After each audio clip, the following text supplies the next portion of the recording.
Hey there, it's Chelsea.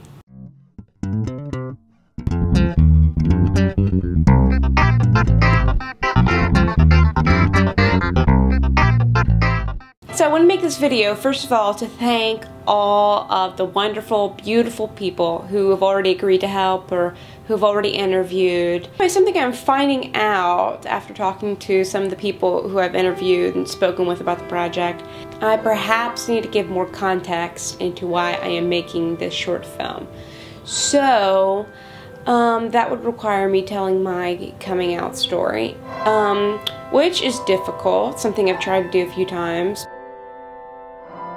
It is recent events, it's still unfolding, but I will give it a go.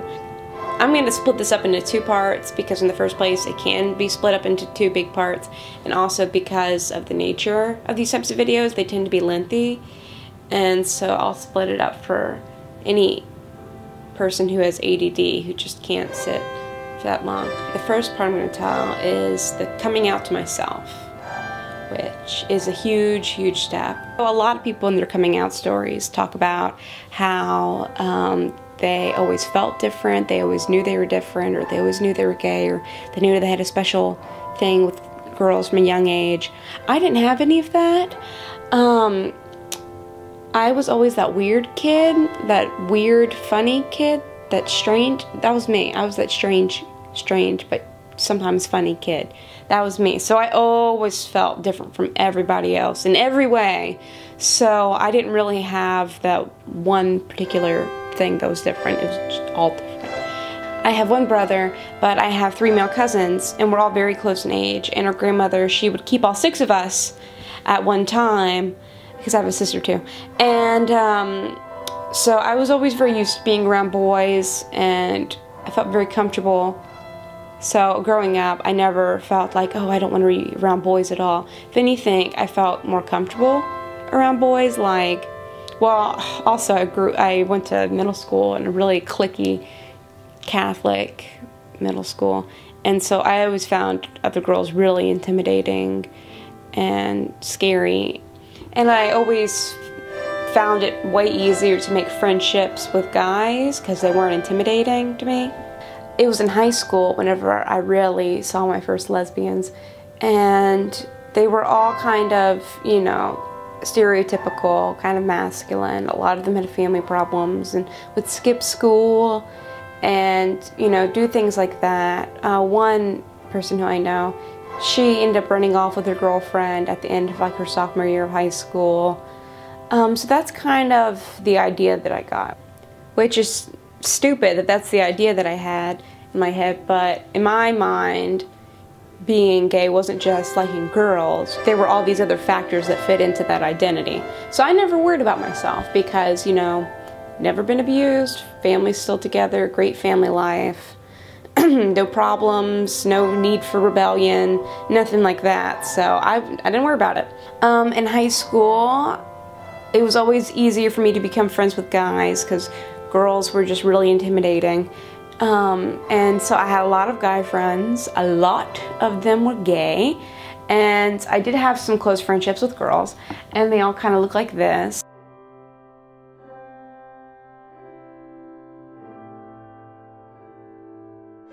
We went to a week-long math tournament in the summer for nationals. And the second year that I went, I was like, okay, the 3 of us, I had 2 other friends who were girls coming with us, and I was like, we're gonna be lesbians. And I kept talking about it, and so one of the girls was finally like, are you being serious? And it took me a second to think about the answer before I was like, no, of course not. And at the time I didn't think anything of it. And all through high school I dated guys, but there was always kind of a reason behind it. Like, say, for example, my freshman year, there was this guy who was really popular in band. He was a junior, so he had lots of junior and senior friends. And I was just this new kid out of private school. So, I mean, dating him gave me a lot of opportunity to make new friends and become popular in band, which was where I wanted to be popular. And then the next guy who I kind of went after was because, and that's the other thing, it was always me going after them. Like, I made the conscious decision that I was going to date them, and then I'd go after them, and then we would date. And that's how it always was. And there was always a list of reasons why I should be dating these people and why I was going after them. The first boyfriend who I had, he started dating this one girl, so I would go after her ex-boyfriend. Oh, he's really Catholic like me, and I know him from CCD, and our families know each other really well. Oh, that guy wasn't attentive enough, so his best friend seems a lot more attentive, so I'll start dating his best friend. It was always things like that. Never things like, oh, I'm really attracted to him, or, oh, he's so interesting, I could just talk to him forever. Those were never any of the reasons why I dated any of them. The last person who I dated, it was just after my first year of college, and I hadn't dated for a while. I hadn't dated for 3 years, I think, 2 or 3 years. And I said, okay, if it doesn't work out with this guy, then it's not gonna work with any guy, and I'm just gonna stop trying. And I'm just going to focus on my career and making a really great life for myself. And I'll just be alone and it'll be fine. Because honestly, these relationships, they're just so much trouble. And I just don't feel like they're worth it. Every now and then I would think, do you like girls? And I would tell myself, if you do, that'd be okay. But as long as we can like guys, let's like guys. Because that just seems like so much less trouble. I dated that guy and it didn't work out. And so I said, well, I guess I'm done with dating. I'm done. I don't want to date anymore. And then I did the Disney College program in Orlando, Florida to kind of get away from all that stuff and get a change of scenery. I got really, really strong feelings for someone there.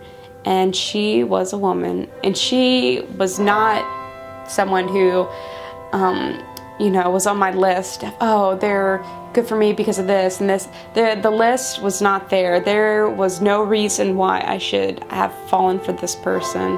There's nothing I could have gained from it, but I couldn't help it. The first night I saw her, she just looked so sad and sweet, and I just wanted to hold her. And she was older than me, and that's all I'm gonna say about it. I was in love with her for almost 2 years. I never told her how I felt, and I really struggled with those feelings because I was like, does this make me gay? Does this like make me bi? I don't fit in with that other stuff, so maybe I'm bisexual. What is going on? I never told her how I felt. I never told anyone how I felt about her.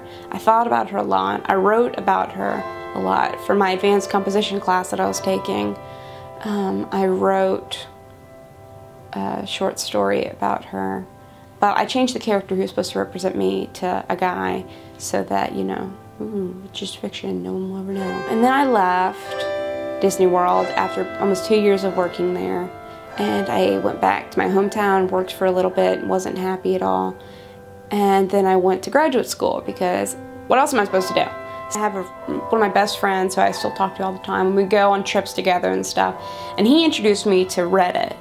And so I got really obsessed with that site.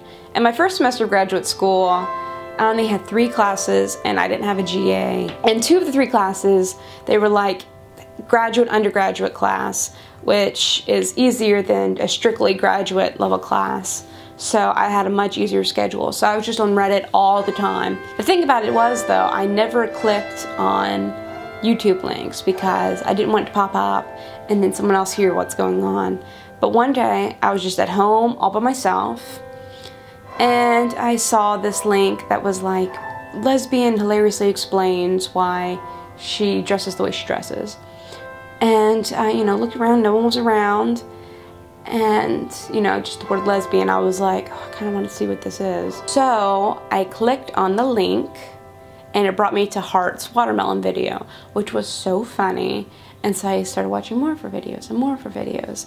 And then she had some collabs, which led me to other people's YouTube channels.